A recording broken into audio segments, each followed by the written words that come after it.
ว่าพอมีว่าให้เพิ่นมาไล่ไฟให้อะแหละพี่น้องเอ้ย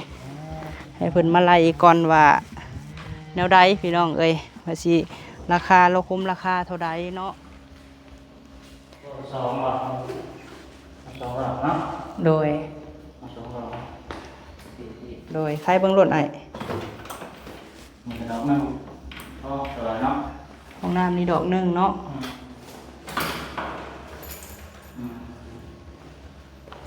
โอ้วิ่งใส่ซอสสี่ดีเนาะตัวนี้4บ่ว่าซ้ำกันกับห้องไปบิ่งทำกันเรื่องของประตูเฮาเชิงนี่แหละปลั๊กไฟต้องอยู่เชิงใดนอนไปไหนนอนได้ไหมแม่นหัวปินหัวมาทางเจ้าเองเรื่องนี้บ้างโดยต้องเรื่องนี้นะมันก็สไตล์เดียวกันในวิ่งโดยถึงมากลางเลยก็ได้ตัวนี้ตัวดึงแล้วก็ดึงมันนี่สายง่ายเดี๋ยวให้เพิ่นไล่เบิ่งก่อนลูกสวิตซาวดอกตาแมวซาวซาวเฮ็ดลูกกบเขียดซาวสายเบอร์16เท่าไหร่วะ21เมตร48บัดนี้ราคาได้สะอ้ายราคานี่เอาไล่เฉพาะจุดมันนี่ก็ตกอยู่35จุดเนาะแม่นบ่35ไล่เป็นจุดกับจุดละ200เนาะโดยไล่ทางชายเมตรในบ่แม่นเราสิต่อแต่ตัวนี้โดยตกอยู่5ล้านปลาย5ล้าน8 5ล้าน9ว้า5ล้าน8 5ล้าน9ว้าพี่น้องเอ้ยเขาอ่อนเลยว่าพ่อพี่5ล้าน8 5ล้าน9เนาะโดยแต่ยังสิรุดในเฮาอยู่บ่นี่ก็ยังสินะยังสิรุดในอยู่โดยอย่ารุดให้แน่ได้เนาะโดยซอยอะไรจังได๋เฮาก็เก็บโคมเพื่ออยากได้ให้จักสิเป็นจริงหรือบ่พี่เอ้ยไล่ทั้งรวมทั้งตัวนี้เฮ็ดตัวนี้เลยนะบ่แม่นว่าสินั้นตัวนี้ก็สิเฮ็ดให้ใหม่เลยได้น้ำได้ในนี่บ่แม่นก็ไล่ทั้งตัวนี้นั่นแหละโดยได้น้ำทั้งตัวนี้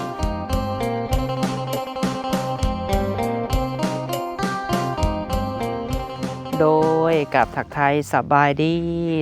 ดีผู้พ่อแม่ FC เนาะที่ฮักแพงบ่พอมีเบิดทุกท่านเด้อพี่น้องเอ้ยเนาะพบพ่อกันมื้อนี้พี่น้องเอ้ยกำลังสิไปตักดินเนาะใส่รถไถพี่น้องเอ้ยกำลังสิเอาดินลงแต่รถไถพี่น้องเอ้ยโดยบ่พอมีไปตักดินมาใส่นานพักเนาะพี่น้องเนาะและก็ถ้าไอ้สร้างพี่น้องเอ้ยเพิ่นมาไล่ฟืนไล่ไฟให้ในเฮือนซ่านของบ่าวพามีนี่แหละพี่น้องเอ้ยบ่ฮู้ว่าสิเบิดน้อยเบิดหลายเท่าใดเนาะพี่น้องเนาะกะมารอลุ้นรอชมนํกันเด้อพี่น้องให้อ้ายเพิ่นมาไล่เบิ่งคร่าวๆก่อนพี่น้องเอ้ยเนาะไล่ไว้ถ้าว่าเฮาพอซำใดพี่น้องเอ้ยเฮากะสิให้อ้ายเพิ่นจดไว้เนาะถ้าเฮาพอดอกไฟ 2-3 ดอกเฮาก็สิซื้อมาเก็บมาทอดมาโฮมไว้พี่น้องเอ้ยแต่ก็บ่ได้บาทเดียวเนาะเพราะว่าคอยเก็บคอยโฮมไปพี่น้องเอ้ยจังใดก็ฝากพ่อแม่เนาะเอ้ยอ้ายป้าลุงเป็นกำลังใจให้บ่าวพามีเนี่ยเด้อพี่น้องเอ้ยจังใดก็ฝากเนาะให้ฟันของบ่าวพามีเป็นจริงพี่น้องเอ้ยเบิ่งคลิปให้ก็ฝากเบิ่งโฆษณาให้เนี่ยเด้อป้าลุงเอ้ยโดยและสิให้อ้ายเพิ่นจดไว้พี่น้องเอ้ยว่าค่าสร้างเท่าใดเนาะแล้วก็ค่าซื้ออุปกรณ์ค่านู่นนั่นนี่และสิให้เพิ่นจดใส่ปึ้มไว้พี่น้องเอ้ยถ้าว่าบ่าวพามีพอดอกไฟดอกหนึ่งใส่ไฟก้อนหนึ่งเนาะก็สิจดไว้และสิหมายไว้ขีดไว้พี่น้องเอ้ยโดยจังใดกะเดียวบ่าวพามีไปส่วนดินลงจากรถไถก่อนพี่น้องเอ้ยเนาะและเพื่อถ้าอ้ายเพิ่นมาไล่ฟืนไล่ไฟให้พี่น้องเอ้ยเพิ่นก็เป็นร้านเคยหรือว่าน้องเคยของพอเพชรเนาะพี่น้องเนาะพอเพชรแม่บิ่งนี่แหละโดยจังไดเดียวไปเบิ่งบ่พามีเฮ็ดเวียกถ่าลาวพี่น้องค่ำพี่น้องเอ้ยบ่มีหยังเฮ็ดให้เบิ่งพี่น้องไปเอาขี้ฝุ่นเนาะพี่น้องเนาะหรือว่าดินนี่แหละพี่น้องเอ้ยนี่ตักเอาที่เพิ่นเผาเพิ่นจูดพี่น้องนี่เนาะอยู่ทางแคมป่าพุ่นแหละพี่น้องเอ้ยรถเพิ่นอยู่เวลาเพิ่นจูด เดี๋ยวสิเอามาปลูกพักพี่น้องแบบนี้คือสิงามอยู่เนาะดินเป็นจูดอะไรพี่น้องเอ้ยแบบฝุ่นอย่างต่างๆอะไรพี่น้องเอ้ยเพิ่นจูดก็เลยไปตักมาเนาะให้เบาเท่เพิ่นเป็นคนขับรถให้กำลังว่าสิเฮ็ดนานพักพี่น้องบอกพอมีเฮ็ดแบบนี้บัดนี้ให้เป็นระเบียบพี่น้องเอ้ยบ่อยากปลูกแบบยายไปเนาะปลูกใส่อันดินบล็อกพี่น้องเอ้ยมันจังบ่เปลืองพื้นที่เฮาก็จังฮู้ว่าเป็นสัดส่วนว่าพักอันใดอันยาเนาะบวบกำลังที่เฮาปลูกมื้อนั้นกำลังเกิดพี่น้องเอ้ยสิได้ปลูกใหม่แล้วแหละว่ามันน้อยโพดนะเนาะบวบกำลังแตกยอดขึ้นมากำลังผลพี่น้องเอ้ย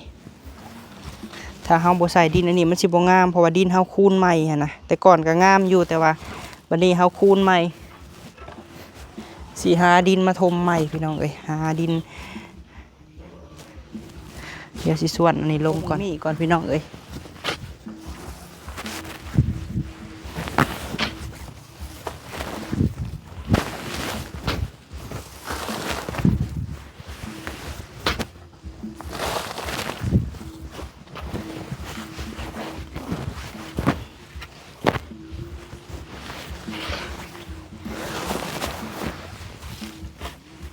สิงามแล้วบาดนี้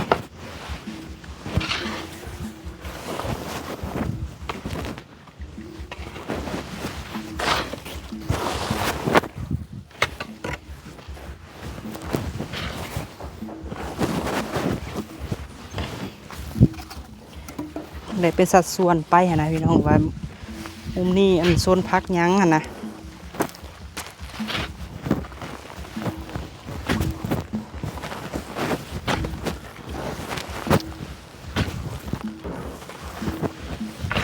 เพราะว่าดินเขาเอาบนเพิ่นยู่เพิ่นดุดพี่น้องเอ้ยบนเพิ่นบุกเบิกนั่นแหละบุกเบิกแล้วเพิ่นจูดนะเพิ่นต้อมมันมันไหม้แล้วเพิ่นจูดมันเลยงามมาจัดระเบียบสวนใหม่พี่น้องเอ้ยแถวนี้หันปลูกมือแล้วแช่มันขึ้นเทิงพี่น้องให้มันขึ้นข้างช่วงนี้ก็ถ่ายคลิปอยู่เพื่อนเด้อพี่น้องเนาะจังไดก็เบิ่งคลิปบอกพอมีเนี่ยสร้างก็บ่ได้มาพี่น้องเพื่อนทางเพื่อนไปบิ่งพุ่นเนาะ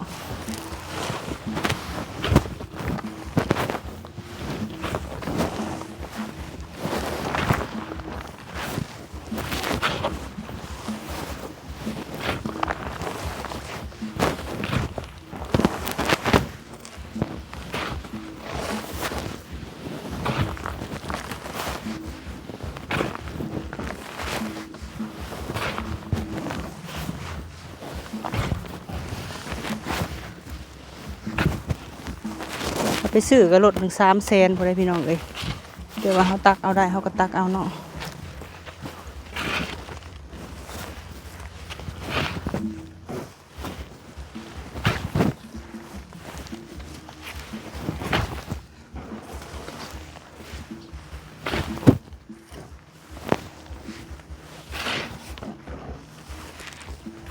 ลังจากว่าเขาใส่นี่แล้วเขาก็สิมาถมหนาดินพี่น้องให้ดินมันงามนะเพราะว่าดินเขาซื้อมาคูนแต่สุดก่อนมันเป็นดินดินแดงนะดินพื้นดินพี่น้องแล้วเขาปลูกมันบ่งามบัดนี้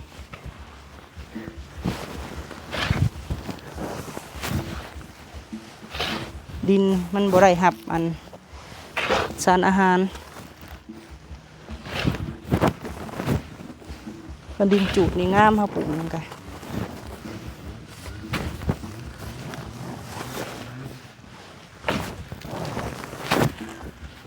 ดินดำขากปลูกผักบัวพี่น้องเอ้ย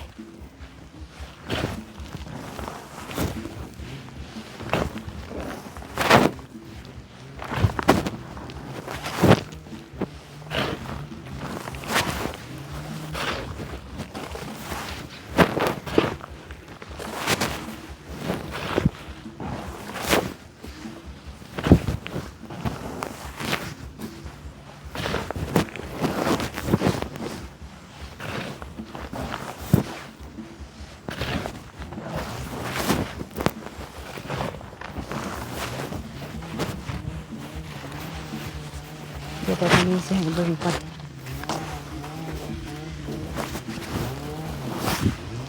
ให้เนาะ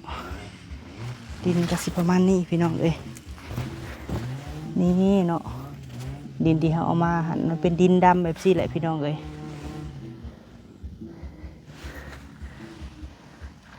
นี่ดินดำแบบนี้แหละ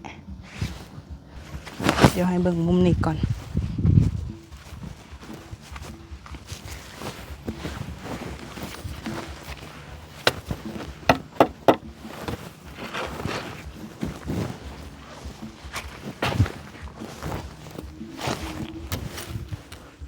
ดินงามเลย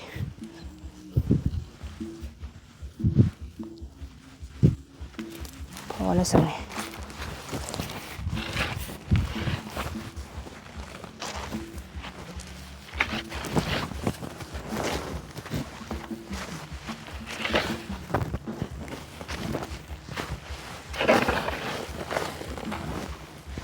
เสือลายก็เต็มโพดพี่น้องเลย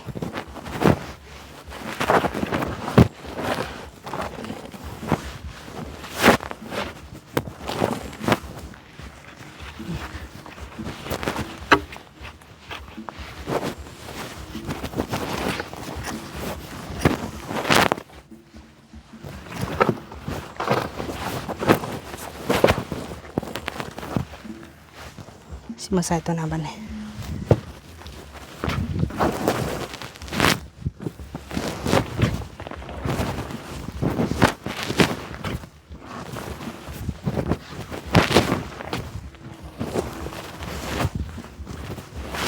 นี่ก็สูงดินเฮาบัน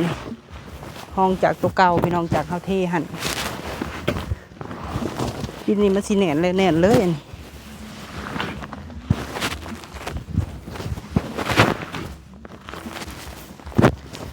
สร้างมาเบิ่งไฟพี่น้องเลยทางเฮือนบ่าวพามีหันเป็นว่า4 โมง 5 โมงเพิ่นสิมาถามไว้ว่าสิเท่าไรหั่นน่ะพี่น้องว่าเฮามีงบพอแล้วเฮาก็ให้เพิ่นมาเข้าให้แบบนี้นะแบบเฮาพอดอก2 ดอกไฟเฮาก็ซื้อไว้พี่น้องเลยบ่าวพามีสิเฮ็ดแบบนี้ถูกตลอดเนาะอับแต่ซื้อเครื่องของอีหยังคือกันพี่น้องสิสามารถหลอกถามหั่นนะเนาะคันเอาฮู้ราคาเลยเฮาก็พมไว้นะว่าค่าสร้างเท่าไรเนาะค่าไฟเข้าไฟเท่าไรทีนะ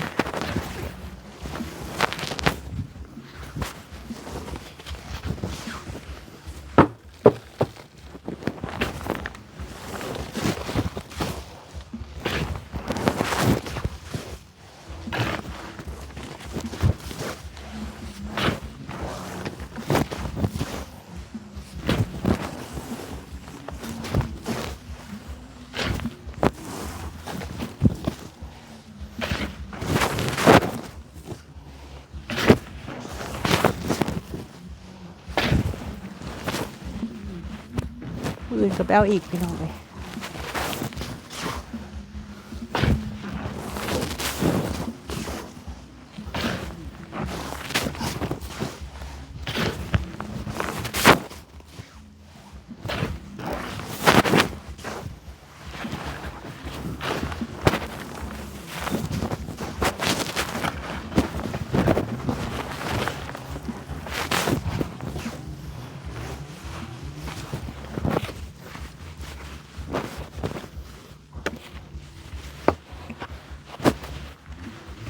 เป็นลงคนละโซนเลยกับบักมี่นี่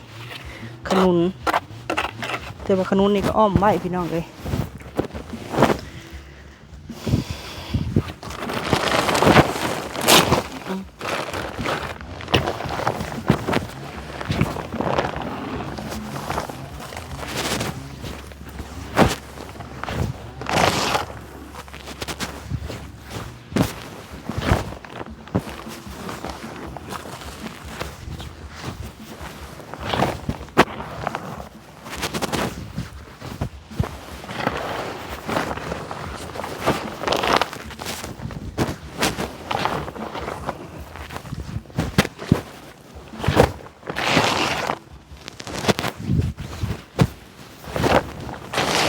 พี่น้องไอ้ตอนนี้กับทางน้องเคยของแม่บิ้งเนาะพี่น้องเนาะที่บ่าวพามีว่าให้เพิ่นมา ไล่ไฟให้อะแหละพี่น้องเอ้ยให้เพิ่นมาไล่ก่อนว่าแนวใดพี่น้องเอ้ยว่าสิราคาเราคุ้มราคาเท่าใดเนาะเพราะว่ามันมืดพี่น้องเอ้ย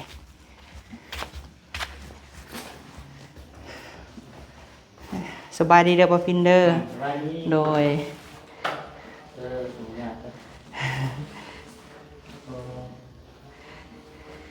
เด้ต่อสายไฟมาก็ยังระโยงระเยงอยู่พอได้เสียบตู้เย็น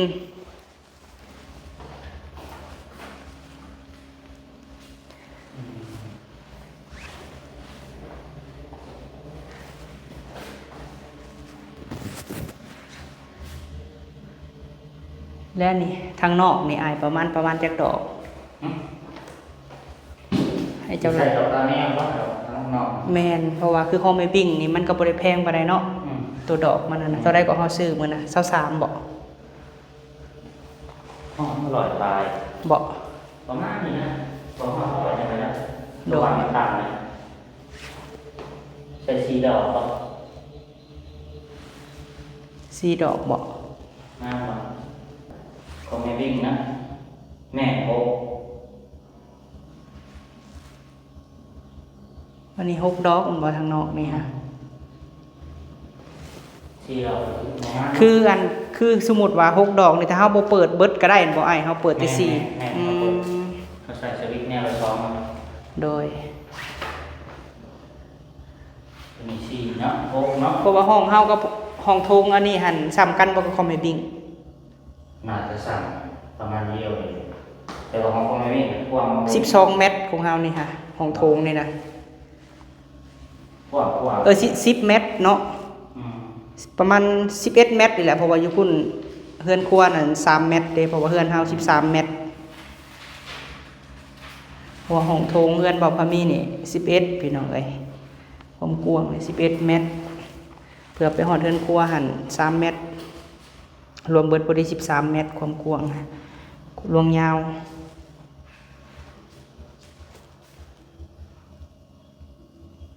เดี๋ยวสิให้อายเพิ่นแต้มอันนี้ไว้ให้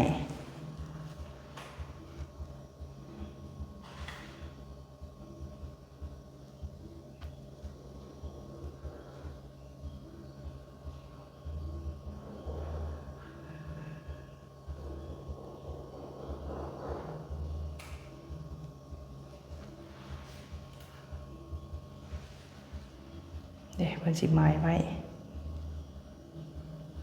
ในครัวนี่ โดย ครัวสองว่ะสองว่ะเนาะ โดย สองว่ะ เฮือนครัวนี่2บ่อายจังแจงนะดอกคือของแม่บิ้งหั่นบ่ เอากลางเจน โดยถามว่าเฮาเลือกสิใต้ดอกเดียวก็ได้เนาะอยู่นี่เนาะโอ้โดยใครเบิ่งรถอ้าย มีกระดอกนึงก็สวยเนาะ ห้องน้ำนี่ดอกหนึงเนาะแจ้งแล้วว่ามันก็บ่ได้กว้างโดยเฮือนครัวนี่เพิ่นว่า2ดอกเนาะ3 คูณ 4นี่แหละมัน3 คูณ 4 เมตรเฮือนครัวนี่ฮะ กว้างเติบเนาะ กว้างอยู่ พอดีสองดอก โดย ห้องนอนห้องในด้วยหน่อย โดยไอ้ห้องนี้อ้าย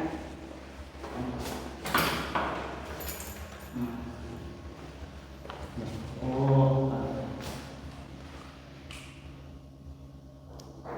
อันนี้จงไว้บ่นั่นน่ะหั่นเด้ บอลคือว่าโอ้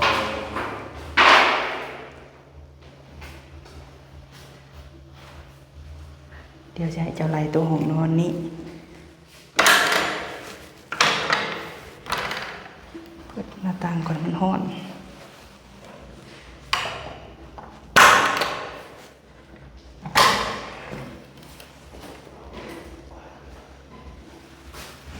ห้องวิ่งใส่ซอสสี่ดีเนาะ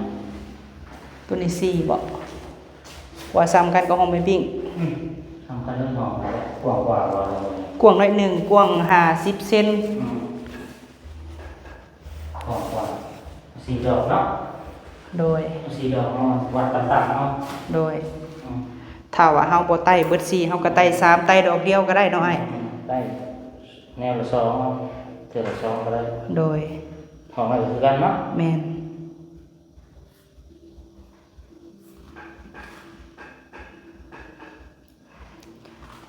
แล้วอยู่นี่ฮะอ้ายไล่ปลั๊กไฟแล้วบ่ว่าหัวเตียงนอนหั่นสิมีปลั๊กไฟนำแม่นบ่ แม่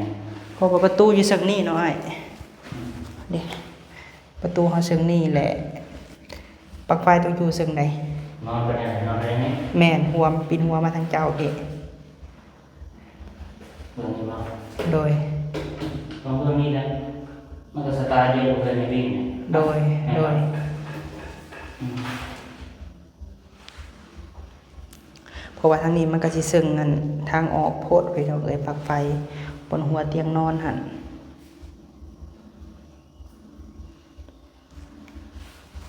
ใส่บัวแล้วเพื่อนเฮานี่นะ อืม อยากกล้องเนาะ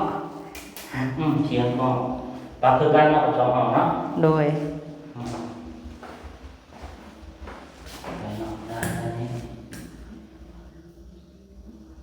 อันนี้ฮะบนกระดานไฟบ่นี่ฮะ แน่วันปีเกิดมันน่ะ โอ้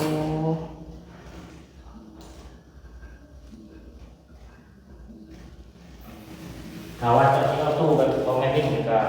มีแต่เอาแบบเป็นสวิตช์มาปิดเปิดเลยก็ได้ ตู้แบบใดก็ มันเป็นตู้แบบทางเขาของแม่วิ่ง โอ้ตู้ตัดไฟฮะ แม่ เพิ่นเอิ้นอิหยังก็ ตู้คอน sumer คอน sumer อืมบัดซึ่งนี่ได้สะอายเฮาคือเขาไม่วิ่งคือกันบ่ อืม อันอิหยังก็บนอันน่ะไฟบ่ นี่นี่เจ้าที่อ้อมเนาะบางทีเป็นโทรทัศน์เอาทีนะเนาะเอาเรื่องนี้นะ เบิ่งนี่บนอันสวิตช์ไฟบ่ แม่เพราะว่าเขาดึงทานดึงมามันจะบอกใครนะมาแทนนี่ดึงมากลางเลยก็ได้ตัวนี้นะพอดึงแล้วก็ดึงลงมานี่สายง่ายนะ ได้เจาะบ่หรือว่าจังได บริจาคตัวนี้มันเป็นอะไรนะนี่เลยใส่มันนูนออกมาตัวนี้ โอ้ ของแม่วิ่งมันเป็นขาใหม่ที่ทำบริจาค โดย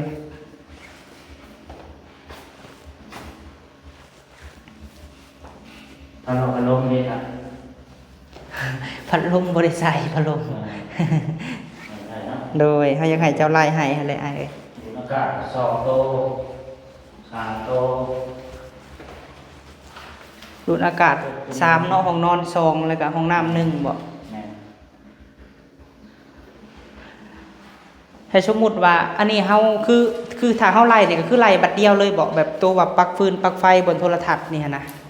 สมมุติหั่นนะหรือว่าบัดเฮาบัดหน้าเฮาจังใส่ลำรางก็ได้บ่หรือว่า จะอีกัมไม่จะใช่เยอะแล้วไล่เลยเลยแล้ว จักสิไว้ใส่เนาะเบิ่งเด้อสมมุติเฮาย่างเข้ามาแต่ประตูใหญ่เนาะมันสิอยู่ซึ่งใดจ้ะวะโทรทัศน์หามุมนี้บ่ มันต้องเรียนเยอะแล้ว โอ้ปลั๊กหนึงเนาะอยู่หั่นน่ะ เรียนอย่างนี้อยู่แล้ว โดย เรียนพวกครับ อยู่นี่เนาะอ้ายเนาะสมมุติว่าแม่ตู้เฮามาอยู่แล้วเราอยากเบิ่งโทรทัศน์หั่นนะเบิ่งทีวี ใส่อันนี้ก็ได้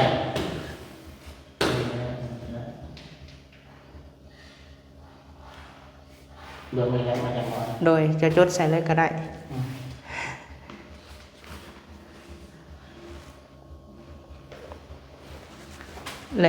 และตู้เย็นนะเฮาสิย้ายบัดต่อไปในตัวนี้แหละสิป้าไว้มุมนะโดยมุมนี่แหละ โดย นี่ต้องมีเตาอีกอย่างนี้เนาะ โดย มีเตาก่อนมีเตากับเตาสองทาง นี่หันสิตั้งบอนอันตู้เย็นอ้ายเอ้ยเพราะว่าเหมาะเจาะ แต่ว่าคันตู้อันนี้หันตู้ซักผ้าเขาสิตั้งไว้นี่มันแคบโพดเนาะ แคบบ่จ้าว่า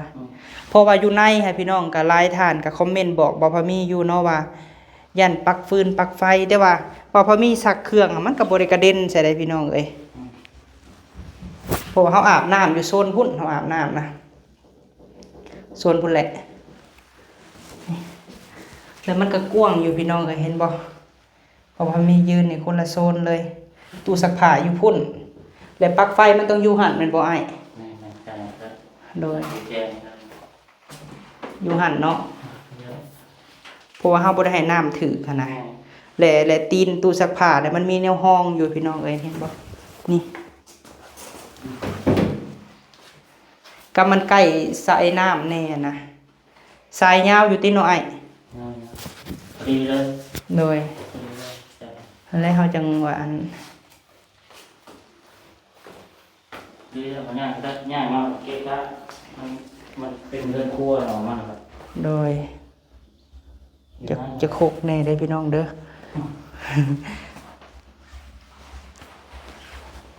เพราะว่าบนนี้หันเฮาสิเคาน์เตอร์นะอนาคตต่อไป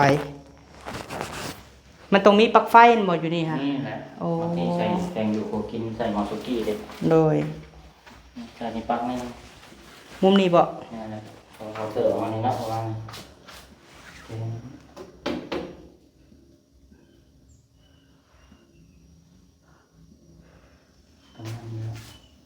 เขาเสิร์ฟประมาณนี้เนาะ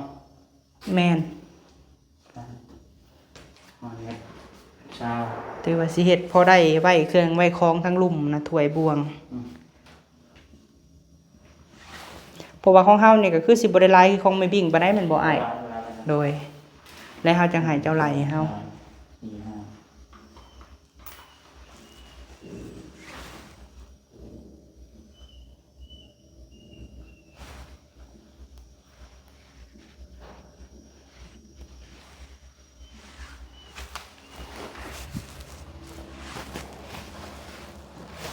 เดี๋ยวให้อ้ายเพิ่นไหลเอาน้ำเย็นลงมาให้เพิ่นกินก่อน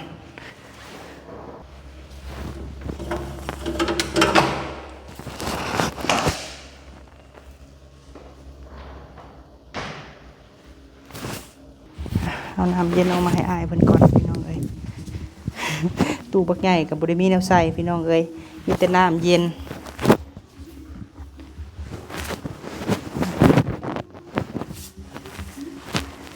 พี่เด้อว่าพี่น้ำเย็นอยู่นอกพี่เลย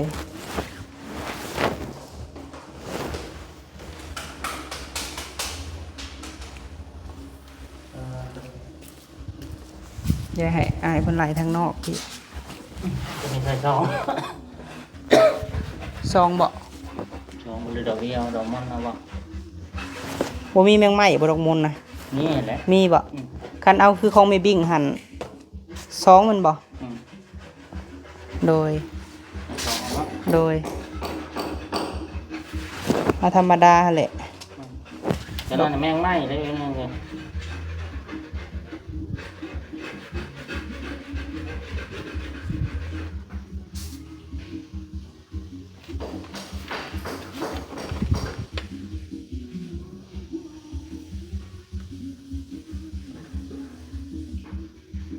ดอกตาแมวคนอื่นเนาะดอกธรรมดาหั่นดอกตาแมวไอ้ข้างนอกนี่เฮาบ่ใส่ดอกปักเสียบเพราะว่ายันปนสาดใส่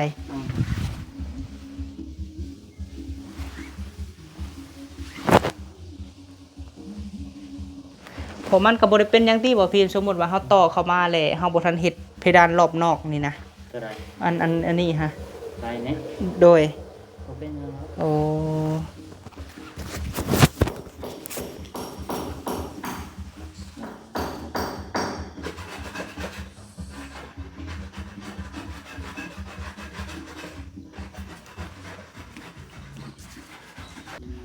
แล้วเฮาก็ให้เจ้าอันไล่สายไฟเฮานำเลยหั่นนะตัวเฮาต่อใส่แม่นบ่เพราะว่าสิดึงมาจากลักพุ่นแหละพี่น้องเอ้ยเนาะดึงมาจากลักพุ่นเลยว่าให้อ้ายเพิ่นมาไล่ให้พี่น้องเอ้ย แมทบริคือไหมครับช้าง่ายนี่เราอ่ะ แม่น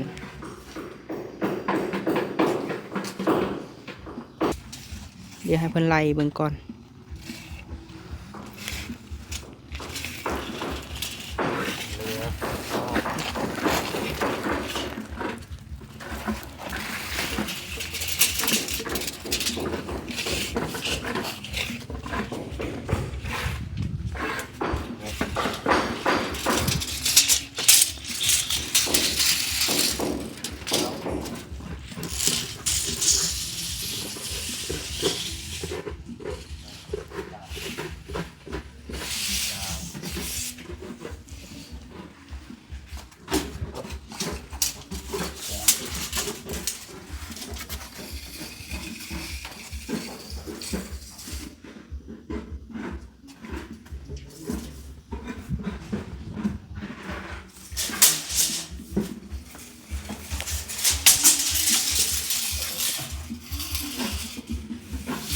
20 เมตร ฮะ ที่20 เมตร 20 เมตรบ่อืม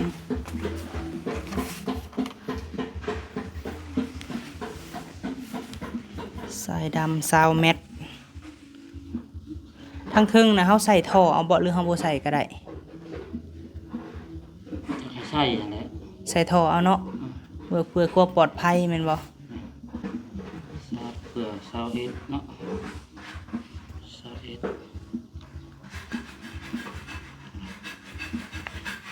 เมตร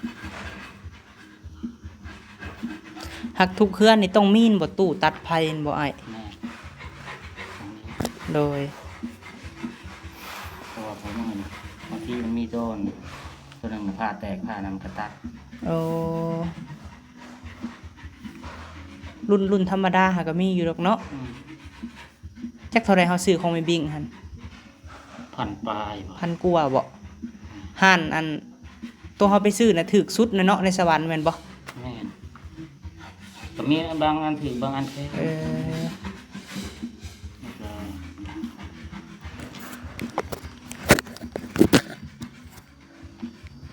มีรางอัน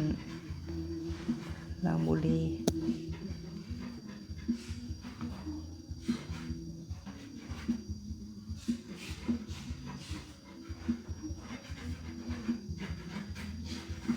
ไฟเฮานี่จักเพจเกาะ3บ่ บางเดียวเดียว เพจเดียวบ่คือกับคอมเมบิ้งแม่นบ่ เพราะเขาจะดึงมาสองซ้ายของเขา โอ้ปกติ4บ่ของเฮานะแล้วมันสิพออยู่บ่ไผสมมุติ ใส่ในเรือนพอเขาไม่วิ่งเนี่ยเขาก็แยกใส่มันก็พออยู่ไฟมันแห้ง บ่อนาคตยันว่าเฮาแบบใส่แอร์ใส่หยังอย่ามันตกค่ะนะ ๆได้อยู่ ได้บ่คิดเฮาบ่เฮาคิดว่าดึงมาสมมุติเฮาเข้า4ชายแล้วดึงมาเบิดเลยบ่ได้บ่ฮะแม่นไฟของเฮา4สายได้ พี่ชาย แม่นพวกก็อยากให้ดึงมาเบิดแล้วเพราะว่า ดึงมาหมดเลยก็ได้ค่ะ โดยเพราะว่าไฟเฮาน่ะ4สายคือกับเขาไม่บิ่งเลย ตัวพุ่นหรอวะ แม่นอันนี้มันที่ชื่อเพราะว่าเฮือนเฮาน่ะไฟ2สายตัวเฮาอยู่คุมื้อในรังนั้นน่ะตกเปิดแอร์สมมุติว่าเปิดแอร์แบบมีงานมีลำวงมาสิอีหยังหั่นมันตกไฟค่ะ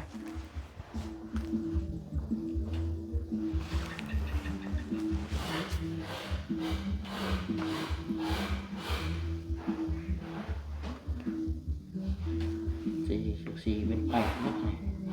นี่มาตอนนี้มีแต่เพิ่มเท่านี้ โดย ทีแรกเจ้าคิดว่าเฮาเข้า2สายติ 20 เมตรคูณ4แล้วบาท โอ้2เมตรคูณ4 21 เมตรคูณ4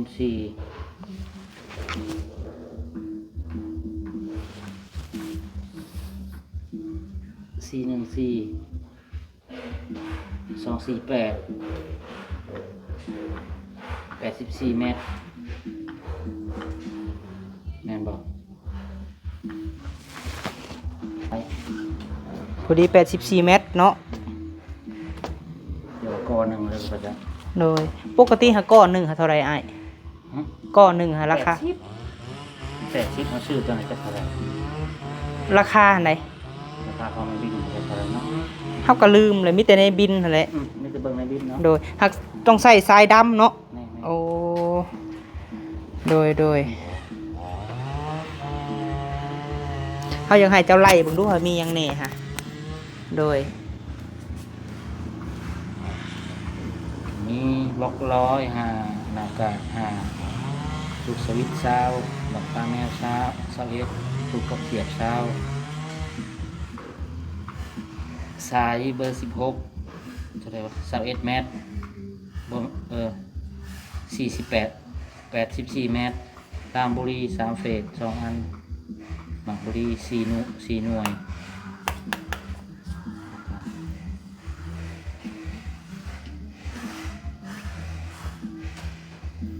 น็อต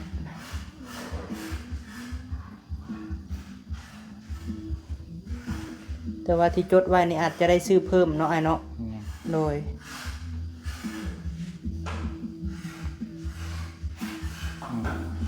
เจ้าเพื่อไว้แล้วบ่สมมุติว่าบัดหน้าเฮาแบบเฮาได้ในเฮาอยากใส่ไฟทางหน้าเนี่ยนะ ไปตัวใด นี่ได้ไฟดอกไฟหน้านี่ ตัวใด เจ้าสิจงไว้บ่ไฟเสานี่หั่นนะ ไปเสาโซนี่ โดย สายตัวนี้ยังบ่ได้ไล่เด้อตัวนี้ไล่จะสายดำได้ตัวนี้นะ โอ้บ่ทันไล่ใส่ขาวต่อในเฮือน ยังบ่ได้ไล่ได้ตัวนั้น โอ้ มีแต่ไล่แต่สาย4สายนี่ตัวนี้นะ โดยลองไล่เบิ่งดูหาจดใส่เบิ่งดูว่ามันสิถึกกันเท่าไหร่ ก็ ตกอยู่หาก้อเนาะ แม่น ใส่ขาวต่อเฉพาะในเฮือน แม่น โดย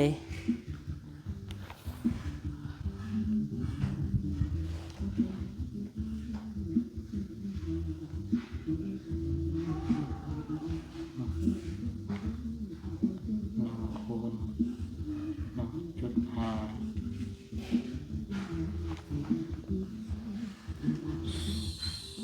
ตัวนี้สายดอกไผ่ โดย 1คูณ1.5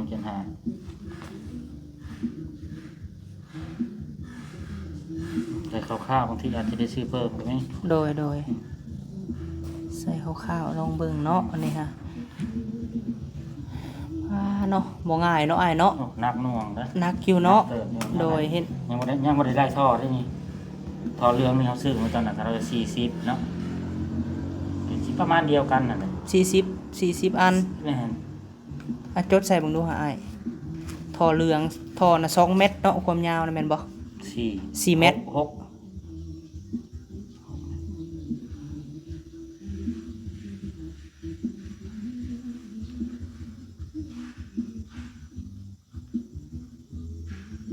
เท่าไหร่วะสิตัวนั้นบ่ได้ไปเอามันจะประมาณเดียวสำคัญนั่นแหละ ถ้าว่าอันบ่พอก็คือไปซื้อตื่มถ้าว่าเรือก็ส่งได้หั้นนะ อืม โดยทางในห้านน่ะมีเบิดเนาะในห้านนั่นเนาะ เดี๋ยวสิขึ้นไปเบิ่งอยู่เทิงอีกมันเป็นแบบไรนะบางทีมันง่ายมันอันนั้นครับ โอ้ อาจจะลุกลง โดย มันหนักนะประมาณเดียวกันกับพอไม่วิ่งนั่นแหละ เนาะให้อ้ายเพิ่นไล่ให้ก็สิประมาณนี้อาจสิได้ซื้อตื่มอยู่เนาะอ้ายเนาะนอกจากที่ว่าเฮาอัน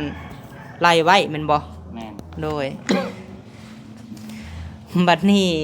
ราคาได้ซะอ้าย ราคมราคานี่เอาไล่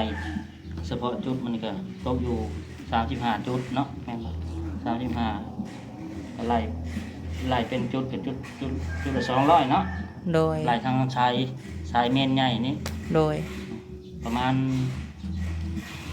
ก็ไล่เพื่อทั้งมันเสาโซน้ำเนาะบ่แล้วเบิดลังนะบ่แม่นเราสิต่อแต่ตัวนี้ โดย ตกอยู่5ล้านปลาย5ล้าน8 5ล้าน9 ว้า5ล้าน8 5ล้าน9 อืม พี่น้องเอ้ยเขาอ่อนเลยบอกพ่อพี่ 5ล้าน8 5ล้าน9เนาะเฉพาะขามือ แต่สมมุติว่าค่าอุปกรณ์นี่อันพ่อสิไลคร่าวๆได้อยู่บ่อ้ายประมาณเท่าไหร่อะนะ ตัวนี้ห้อยตกอยู่ประมาณเกือบ10,000กว่าพุ่นแหละ เฉพาะอุปกรณ์เนาะ แม่น โอ้ 10,000กว่าพุ่น โดย อันนี้บ่พินเอ้ยคือเฮาอันให้เจ้ามาเบิ่งนี่ถ้าว่าเฮาอุปกรณ์เฮาพอมือใดหั่นนะถ้าว่าเฮาพอมือใดแหละ ถ้าเฮามีเงินเนาะ1,000 2-3,000หรือว่า4-5,000แล้วเฮาสิพาเจ้าไปซื้ออุปกรณ์ไว้ แม่น โดย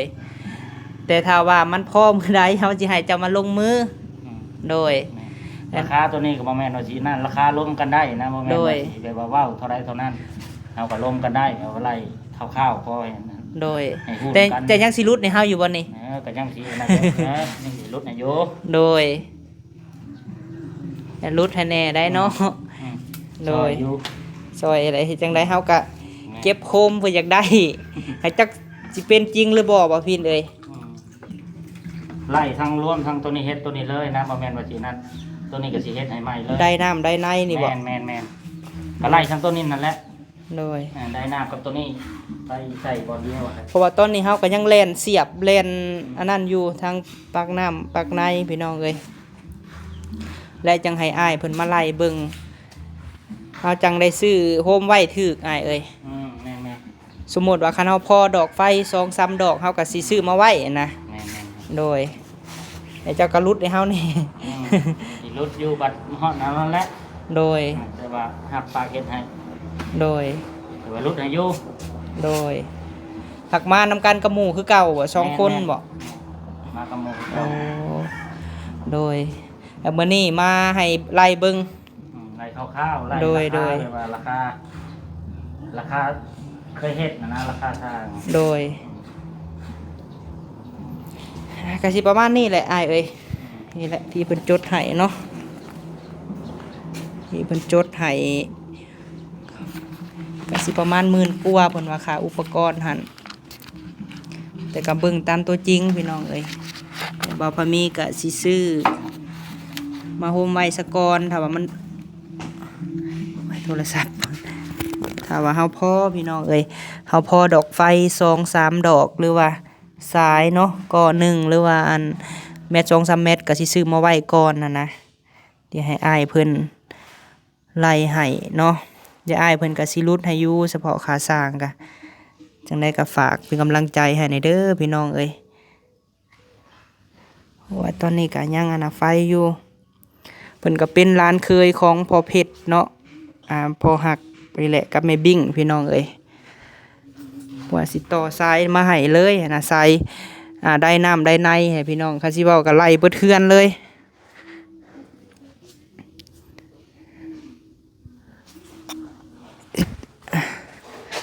อันนั้นแหละปกไว้หันยังปกไว้อยู่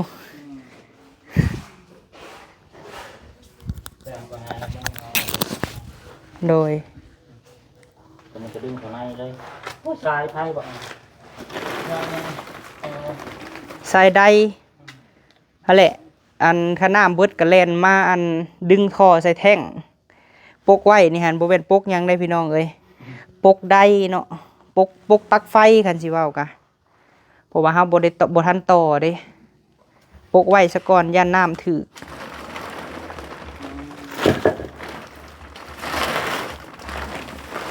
เป็นไดออโต้ได้ส่งนะราคาประมาณ 3-4 พันนี่แหละ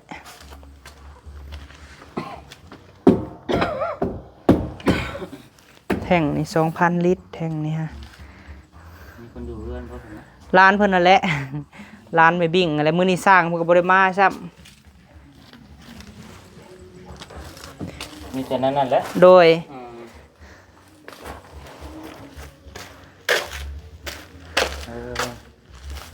พอดีรอแกนมันก็ โดยเพราะว่าอันนี้แหละสิท่อกับเลาะแคมนี่แหละมา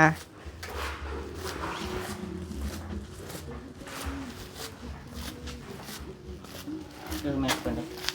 โดยประมาณนี้เนาะอ้ายเนาะขอบใจหลายๆมีแต่ว่านั่นแหละพี่น้องเอ้ยเอาจังได๋ก็ฝากให้เด้อพี่น้องเด้อเนาะฝากเบิ่งคลิปให้บ่าวพามีแน่พี่น้องเอ้ยมื้อนี้ก็ให้อ้ายเพิ่นมาไล่ให้เนาะถ้าเฮาพอเท่าไรเฮาก็จังสิซื้อมาเก็บโคมไว้คือเก่าพี่น้องเอ้ยโดยถ้าบ่มาถามเพิ่นก็เฮาก็บ่ฮู้นะพี่น้องว่าสิเบิดเท่าไรเนาะแต่เฮาฮู้แบบสิเฮาก็ตกใจแน่พี่น้องเอ้ยมันก็จำนวนหลายเนาะค่าสร้างก็เพิ่นสิลดให้อยู่พี่น้องเอ้ยโดยไปเนาะเฮาก็สิให้อ้ายพอได้ใส่น้ำมูกน้ำมันก่อนพี่น้องเอ้ยดำแสนดำใดค่าน้ำมูกน้ำมันเพิ่นมาเนาะและสิต่อให้เพราะว่าไฟหันไฟ4สายแล้วบ่พอมีสิดึงเข้าเลยเนาะพี่น้องทีแรกอ้ายเพิ่นว่าไฟ2สายถ้าใส่2สายแล้วมันตกพี่น้องเอ้ยเพราะว่าเฮาต่อมา4สายเพื่อเฮาเฮ็ดอุปกรณ์ไฟฟ้าอีหยังต่างๆแล้วมันไฟมันสิตกพี่น้องเอ้ยโดยจังได๋ก็ฝากพ่อๆแม่ๆเนาะเอื้อยอ้ายเป็นกำลังใจให้ในเด้อพี่น้องเอ้ยขอให้ฝันเป็นจริงอีก91พี่น้องเอ้ยก้าวแรกก็สำเร็จที่ประเทศนี้เนาะจังไดก็ขอบบุญขอบคุณหลาย